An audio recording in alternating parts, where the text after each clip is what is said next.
सबसे पहले हम जानते हैं पॉलिनोमियल क्या होता है। पॉलिनोमियल कुछ इस तरह होते हैं। अगर इसमें हम देखेंगे तो पहले वाले पॉलिनोमियल में x की डिग्री 1 है, वहीं दूसरे वाले पॉलिनोमियल में x की डिग्री 2 है और तीसरे वाले पॉलिनोमियल में x की डिग्री 3 है। तो जिसमें x की डिग्री 1 है वह लीनियर पॉलिनोमियल होता है, जिसे हम हिंदी में रैखिक बहुपद कहते हैं। वहीं जबकि जिसमें x की डिग्री 2 होती है उसे क्वाड्रेटिक पॉलिनोमियल कहते हैं और हिंदी में इसे द्विघात बहुपद कहते हैं। वहीं जिसमें x की डिग्री 3 होती है उसे क्यूबिक पॉलिनोमियल कहते हैं, हिंदी में इसे तीन घाती बहुपद कहते हैं। इसमें हम p ऑफ x की जगह y भी रख सकते हैं, यानी कुछ इस तरह से। इसमें हम सबसे पहले जानते हैं कि जीरोस किसे कहते हैं। जैसे कि यह इक्वेशन है y = 2x + 2, हम इसका ग्राफ बनाते हैं। हम देखेंगे कि x बराबर -1 पर y 0 होगा और इसमें और कहीं पर भी x की किसी और वैल्यू पर y 0 नहीं होगा। x की इसी वैल्यू को हम जीरोस कहते हैं और याद रहे जीरोस को हम हिंदी में मूल कहते हैं, यानी x की वैल्यू जहां पर y 0 हो उसे हम जीरोस कहते हैं। और इस इक्वेशन पर हम ये देखेंगे कि जब x की डिग्री 1 होती है तो जीरोस भी 1 होते हैं। इसी तरह अगर हम सेकेंड पॉलिनोमियल x² - 3x - 4 की बात करें तो सबसे पहले इस पॉलिनोमियल का ग्राफ बनाते हैं। तो ग्राफ में हम देखेंगे कि यहाँ पर x की वैल्यू पर यानी -1 और 4 पर y की वैल्यू हमें 0 मिलती है, यानी यहाँ पर जीरोस 2 हैं। तो हमने यहाँ पर देखा कि यहाँ x की डिग्री 2 है तो जीरोस भी 2 होंगे। हालांकि कभी इक्वेशन कुछ इस तरह से भी होती है कि जहाँ पर दोनों ही जीरोस की वैल्यू एक ही होती है, यानी सेम होती है, जैसा कि आप ग्राफ में देख रहे हैं। क्वाड्रेटिक पॉलिनोमियल जनरली इस फॉर्म में होती है ax² + bx + c। हम ग्राफ में दिखाएं तो वह जनरली इन शेप्स में होती हैं, जिसे हम पैराबोला कहते हैं। अगर a की वैल्यू <0 है तो यह नीचे की तरफ होता है, वहीं a की वैल्यू <0 हो तो यह ऊपर की तरफ होता है। क्वाड्रेटिक पॉलिनोमियल के और भी स्टैंडर्ड ग्राफ्स के बारे में हम वीडियो के एंड में जानेंगे। अभी आप इन दोनों ग्राफों को देखें और देखिए कि यहाँ x की किसी भी वैल्यू पर y कभी 0 नहीं होगा। और क्वाड्रेटिक पॉलिनोमियल हो तो याद रखें इन पॉलिनोमियल कभी 0 नहीं होते। अब बात करते हैं तीसरे पॉलिनोमियल की, यानी क्यूबिक पॉलिनोमियल की। इसकी इक्वेशन x³ - 4x को हम ग्राफ में दिखाते हैं। ग्राफ में हम देखेंगे कि x की 3 वैल्यू -2, 0 और 2 पर y की वैल्यू 0 होगी, यानी यहाँ पर जीरोस 3 है। तो हमने यहाँ पर देखा कि यहाँ पर x की डिग्री 3 है तो वहाँ जीरोस भी 3 होंगे। आगे बढ़ने से पहले हम इन ग्राफ्स को देखते हैं और पता करते हैं कि ग्राफों में कितने कितने जीरोस हैं। पहले वाले ग्राफ में एक जीरोस है क्योंकि यहाँ सिर्फ x के इसी पॉइंट पर y की वैल्यू 0 हो रही है। इसी तरह सेकेंड वाले ग्राफ में देखें तो 2 जीरोस हैं क्योंकि यहाँ पर x के 2 पॉइंट पर y की वैल्यू 0 हो रही है। थर्ड ग्राफ में देखें तो x के 3 पॉइंट पर y की वैल्यू 0 हो रही है, यानी 3 जीरोस है। फोर्थ ग्राफ में देखें तो x के 1 पॉइंट पर y की वैल्यू 0 हो रही है, यानी 1 जीरोस है। फिफ्थ ग्राफ में देखें तो x के 1 पॉइंट पर y की वैल्यू 0 हो रही है, यानी 1 जीरोस है। सिक्स ग्राफ में देखें तो x के 4 पॉइंट पर y की वैल्यू 0 हो रही है, यानी 4 जीरोस हैं। अभी तक हमें जीरोस क्या होते हैं वह पता चल गया है। अब हम देखेंगे क्या पॉलिनोमियल में कोई तरीका है जिससे x की वैल्यू को डायरेक्ट निकाल सके जहां पर y 0 हो, यानी जीरोस को डायरेक्ट निकालने के तरीके। जीरोस को हम अल्फा और बीटा से डोनेट करते हैं। अगर पॉलिनोमियल्स लीनियर हो जैसे कि p ऑफ x = 2x + 2, इसमें जीरोस एक ही होता है और वह निकालना बहुत ही आसान होता है। आप 2x + 2 = 0 रख दो और वैल्यू आपको मिल जाएगी जो कि x बराबर होगा -1, यानी अल्फा = -1 होगा। पर जैसे कि क्वाड्रेटिक पॉलिनोमियल हो, जैसे कि यह पॉलिनोमियल है 2x² - 8x + 6, तो इसमें जीरोस निकालने के तरीकों को समझते हैं। इसमें x² के साथ जो लगा है उसे हम a कहेंगे, वहीं सिर्फ x के साथ जो लगा है उसे हम b कहेंगे और वहीं जिसके साथ कुछ नहीं लगा उसे हम c कहेंगे। पर यहाँ a और b यानी जिसके साथ x लगा है उन्हें हम कोफिशिएंट ऑफ x कहते हैं, हिंदी में इसे गुणांक कहते हैं। इस इक्वेशन को सॉल्व करने पर या ग्राफ बनाकर देखने पर आप देखेंगे जब x की वैल्यू 1 या फिर 3 होगी तो y बराबर 0 होगा, यानी 1 और 3 इस पॉलिनोमियल के 0 होंगे। इस तरह से अल्फा बराबर 1 और बीटा बराबर 3। अब हम देखेंगे कि अगर दोनों जीरोस को ऐड कर दें यानी अल्फा प्लस बीटा बराबर होगा 4 और यह अल्फा प्लस बीटा बराबर होगा minus coefficient of x divided by coefficient of x²। और इस पॉलिनोमियल में x का कोफिशिएंट है -8 और x² का कोफिशिएंट है 2 और कोफिशिएंट ऑफ x और x² की वैल्यू रखने पर वह अल्फा प्लस बीटा के बराबर निकल आता है, यानी अल्फा प्लस बीटा का सम यानी जीरोस का सम हमेशा minus coefficient of x divided by coefficient of x² के बराबर होता है। इसी बात को हमेशा याद रखना है। इसी तरह अगर प्रोडक्ट करें तो वह निकल कर आएगा यानी अल्फा इंटू बीटा निकल कर आएगा 3 और यह बराबर होगा constant c divided by coefficient of x square के। बस इन्हीं दोनों पॉइंट्स को हमें याद रखना है, जिससे हम आसानी से अल्फा और बीटा की वैल्यू निकाल लेंगे। और अगर कभी आपको अल्फा और बीटा दिया गया हो और आपको क्वाड्रेटिक पॉलिनोमियल यानी द्विघात बहुपद ज्ञात करने के लिए बोल रहा हो, तो आप एक डायरेक्ट फार्मूला लगा सकते हैं। वह फार्मूला यह होता है x square minus alpha plus beta x plus alpha into beta. यानी जनरल फॉर्म में इसे समझे तो मानो कि एक इक्वेशन है x square plus b x plus c और इसके मूल यानी जीरोस हैं अल्फा और बीटा। तो अल्फा प्लस बीटा बराबर होता है माइनस बी अपॉन ए और अल्फा इंटू बीटा बराबर होता है सी अपॉन ए। हालांकि हमें हमेशा यह याद रखना है कि जो भी इक्वेशन हमें दी जाएगी उस पर हम मानकर चलते हैं कि जीरो होंगे, वह इन ग्राफ्स की इक्वेशन नहीं होंगी। कुछ क्वेश्चन करते हैं। क्वेश्चन है find the zeros of the quadratic polynomial 6x square plus 17x plus 5। Hindi में कहें तो बहुपद 6x square plus 17x plus 5 के मूल ज्ञात कीजिए। इस equation 6x square plus 17x plus 5 में सबसे पहले हम जीरोस यानी मूल निकालते हैं। इसके लिए हम पुराना स्प्लिटिंग मेथड यूज करते हैं जो आपने 9th क्लास में पढ़ा होगा। इस स्प्लिटिंग मेथड में हम क्या करते थे, हम जो कोई भी दो नंबर p और q मानते थे, इसमें p और q का सम 17 के बराबर होता था और p इंटू क्यू यानी a इंटू सी यानी 6 इंटू 5 होता था। तो ऐसी कौन सी दो संख्या होंगी जिनको प्लस करने में 17 और मल्टीप्लाई करने में 30 हो। इसके लिए इसमें तभी ऐसा हो सकता था जब 15 और 2 हो, यानी ऐसे में 15 प्लस 2 इक्वल टू 17 होगा और 15 इंटू 2 इक्वल टू 30 हो जाएगा, यानी p इक्वल टू 15 होगा और q इक्वल टू 2 होगा। तो हम p और q को रखकर स्प्लिट करते हैं तो इक्वेशन बनेगी 6x square plus 2 plus 15x plus 5 और यह होगा 6x square plus 2x plus 15x plus 5। Common लेने के बाद बनेगी 2x 3x plus 1 plus 5 3x plus 1 और फाइनल फैक्टर फॉर्म में होगी 2x plus 5 into 3x plus 1, यानी x की वैल्यू होगी x इक्वल टू -5/2 और -1/3। तो अल्फा होगा -5/2 और बीटा होगा -1/3। अब बात करते हैं क्वेश्चन के सेकेंड पार्ट की, जिसमें वह कहता है कि जीरोस और कोएफिशिएंट के बीच रिलेशन प्रूव करो।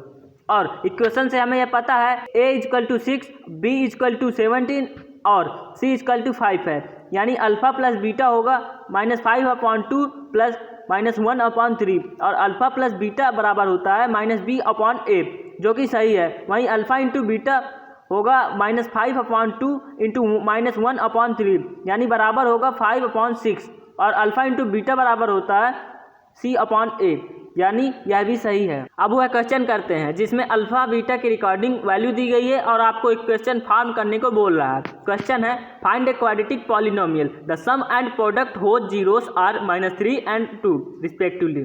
एक द्विघात बहुपद ज्ञात कीजिए जिसके मूल्य का योग तथा गुणनफल का सम -3 और 2 है। जैसा कि जीरोस का सम यानी मूलों का योग -3 यानी अल्फा प्लस बीटा -3 यानी -b/a इक्वल टू -3 दिया हुआ है, जो कि हमारा समीकरण 1 है। और जीरोस का प्रोडक्ट यानी मूलों का गुणनफल 2 है, यानी alpha into beta equal to 2 यानी c/a इक्वल टू 2 है, जो कि समीकरण 2 है। तो हम फर्स्ट इक्वेशन को सेकेंड इक्वेशन में डिवाइड कर देंगे। तो b/c बराबर होगा 3/2 के, यानी b बराबर होगा 3 तथा c बराबर होगा 2 और a इक्वल टू होगा 1।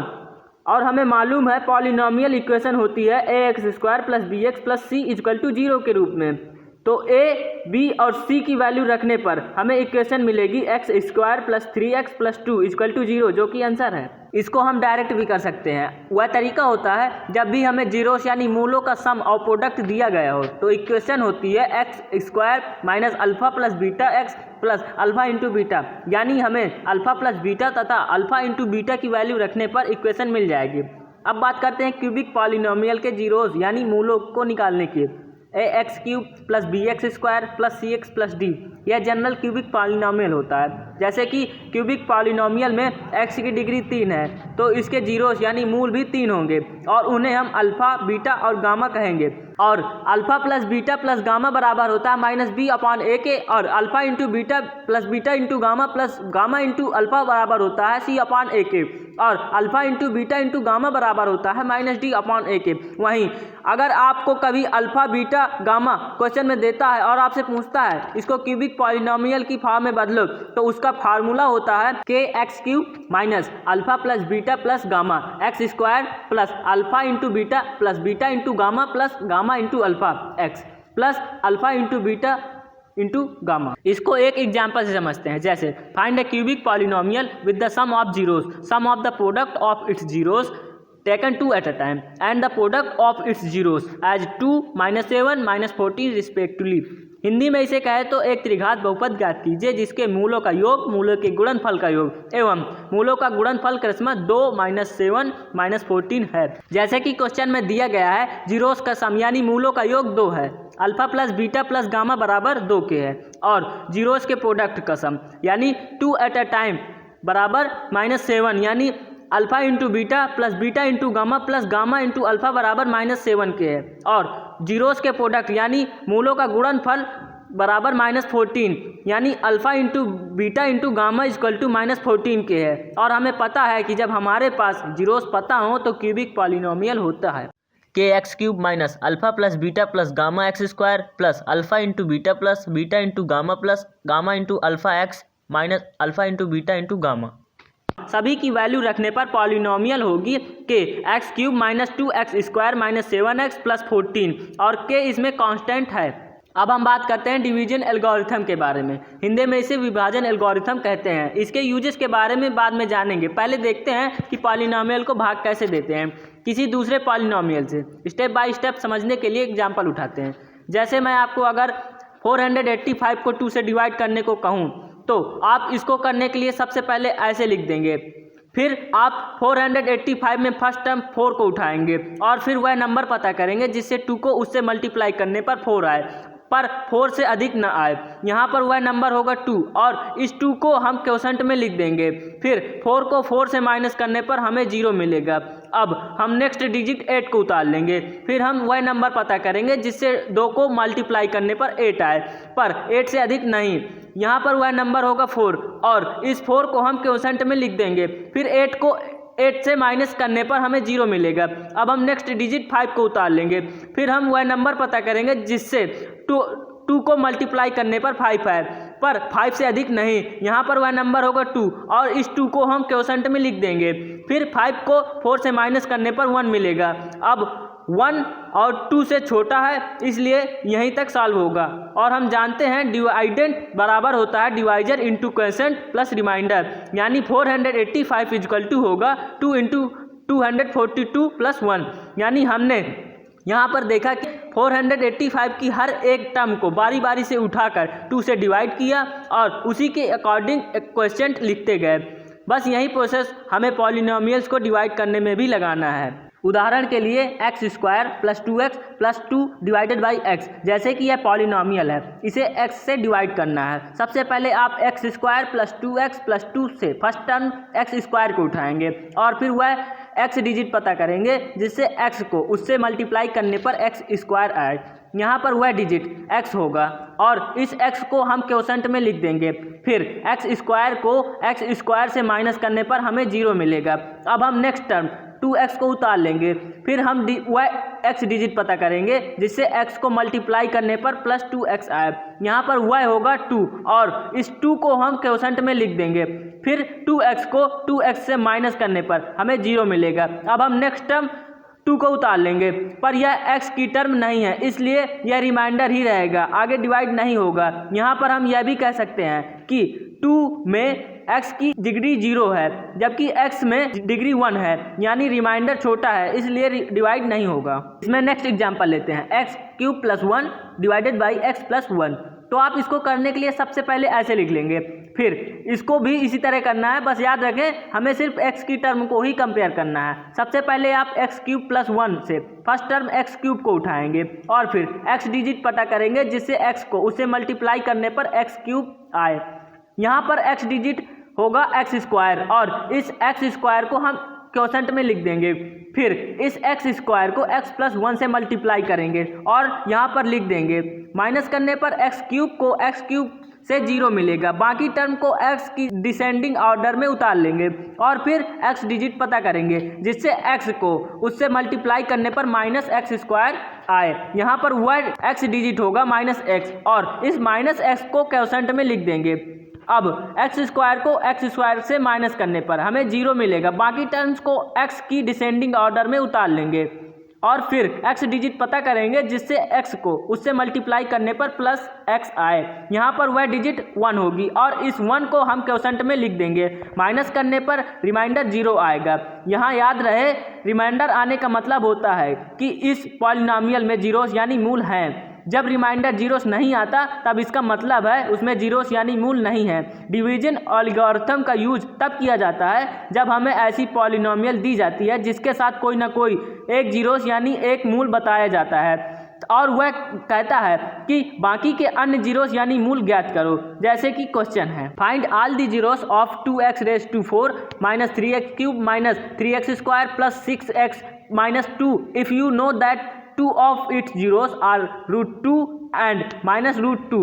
हिंदी में कहे तो 2x की घाते 4 -3x³ -3x² + 6x - 2 के सभी मूल को ज्ञात कीजिए यदि आपको इसके दो मूल √2 और -√2 दिए हैं। जैसे कि polynomial 2x⁴ -3x³ -3x² + 6x - 2 दी गई है और क्वेश्चन आपको देता है कि इसके जीरोस यानी मूल √2 एंड -√2 हैं। तो इस पॉलिनॉमियल के फैक्टर x -√2 और x +√2 होंगे, यानी यह इस पॉलिनॉमियल को डिवाइड कर देंगे कम्प्लीटली। और आपको पता है 50 के फैक्टर होते हैं 2 × 5 × 5। इसका मतलब है कि 50 को 2 भी डिवाइड कर देगा और 5 भी, और 2 × 5 यानी 10 भी डिवाइड कर देगा। इसी तरह x -√2 और x +√2 पॉलिनॉमियल को डिवाइड कर देंगे तो x² - 2 भी पॉलिनॉमियल को डिवाइड कर देगा।